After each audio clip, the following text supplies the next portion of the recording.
ចិត្តអាណិតស្រស់ស្រីមិនគួរពីស្រីលេចគ្រាកងសតអូនភ្លេចសំដី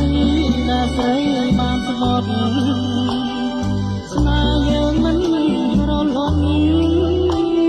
លោកគ្រីអាសានមកដល់ដីក្រុងអូនស្លងភ្លេចអស់ភ្លេចភាពជាស្រីចិត្តស្មោះអស់ហើយកលយា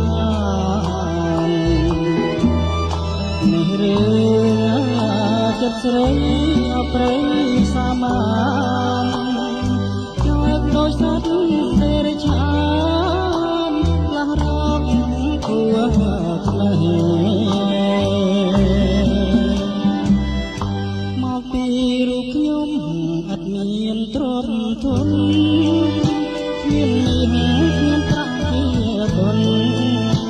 នាំលោចិត្តស្រីធ្វើជាអ្នកព្រៀន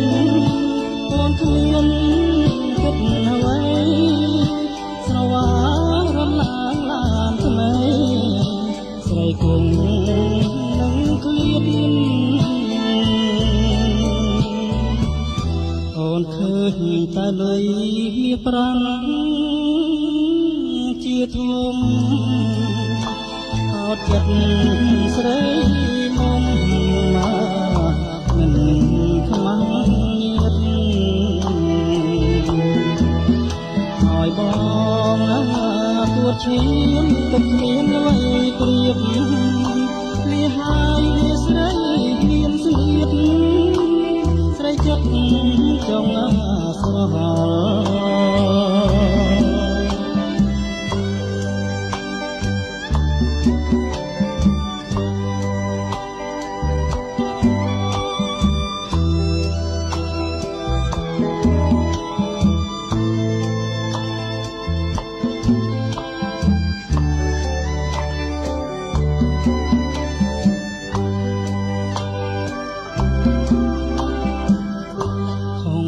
ហើយខ្ញុំហើយខុសមួយ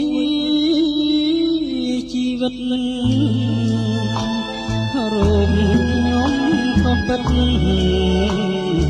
កាត់មិនគិតមិនដល់អបរំលិខិតកម្រិតកម្មផល